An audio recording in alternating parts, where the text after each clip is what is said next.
good morning. Panibagong araw naman, makulimlim na araw. At panibagong vlog na naman tayo mga boss, mga sir. Update ko lang kayo sa ginawa natin kahapon na pag-adjust ng ating TXV. Ayan, yung nag-adjust natin. Ayan, nakuha din tayo ng langis. Natin na nililisan.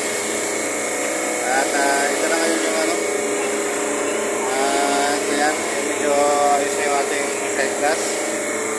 Yung ating suction. At medyo maayos-ayos na yung ating pressure. So dito nagkahapon, medyo mataas.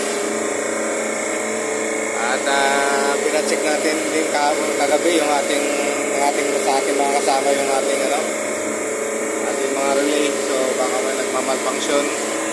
So check naman nila. At ito na yung kinalabasan ng ating report kahapon. Pag-check ng compressor na nag-yelo. Instead sa evaporator nag-yelo ay dito sa compressor natin nag-yelo. So update ko lang kayo. Ito na ngayon mga boss, mga sir. Dito na siya. At ito na lang yung yelo. So may batang suction na lang. Ayan. So dito na kahapon. Alas punong-punong po ito ng ano. Napunong po ito ng yelo mga boss. Hanggang doon sa may pinaka-point ng ating compressor. So ito medyo maganda-ganda na yung ano. At yung palis natin. Ayan. Puno pa rin. So nakapagbawas na tayo kahapon ng langis. Kasi masyadong marami yung langis. Bumabalik. Kaya sabi nyo sa mga dahilan bakit nagpapaksatin yung ating compressor pagka sobra-sobra sa langis sa karga. So may tinisip na naman na mangyari. So nagkatulong-tulong yung mga ginawa natin kahapon pag-adjust ng TXV doon sa fetal stage, pagbabawas yung langis at pag-check na rin ng ating mga controls. Baka may mga nagmamalfunction na mga natin mga controls ating temperature controllers at saka doon sa mga relay niya. Nagawa naman ang ating mga kasama kagabi na naka-duty. So yan, binalikan natin ngayong umaga at ito na nga yung ano. So medyo happy na tayo at medyo maganda-ganda na yung ano, performance ng ating compressor. So maghapon at i-monitor natin ito maghapon mga boss. So hindi natin ito iwala ng ating hindi mag-normal yung kanyang operation. So sa ngayon ito na at maya siguro nilinis muna tayo dito sa ating kalat na mga langis at sobrang dami talaga yung langis na nagmangka natin kahapon at hindi ko na nalinis dahil umuulan mga boss. Kaya may umaga pagka kumaganda na yung panahon lilinisan lang po natin ito para ano, okay naman yung kanyang lugar para malinis matanggal natin yung mga langis.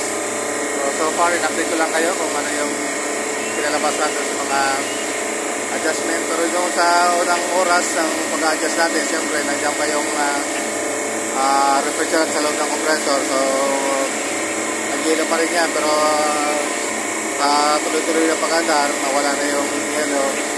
At ito sa ngayong umaga tuyo na yung ating ano. So hindi na tulad kahapon na talaga nabalot ko ng ano, nabalot ng yelo yung buong compressor. So napakadelikado po yung mga ganun boss pag pabayaan natin at hindi natin naagapan kahit tendency na kumatok yung ating compressor. So mas malaki-laki po ang gastusin pag ganun po. So pag na-monitor natin na ganun nga yung magiging sitwasyon ng ating makina. So gawa natin kagad tayo ng paraan para maagapan natin yung ano, yung pagkasira. So para hindi tayo masyadong kumastos ng ano, ng malaki. Although hindi naman tayong kumagastos na kumpanya naman, pero kung sarili mong makina, siyempre masakit sa bulsa yung ganitong gastusin kasi sa isang compressor na to, halos nagkakalaga ito ng almost na kalahating milyon na. So ganitong kalaking mga compressor mga boss. Nakamura nito is mga 300,000 siguro. medyo tayo kita lang natin ay pambili lang ng ulam, pambili lang ng bigas, hindi natin kaya ng ganong kalaking halaga. So yun mga boss, in-update ko lang kayo at medyo happy na tayo dun sa resulta dun sa ating ginawa.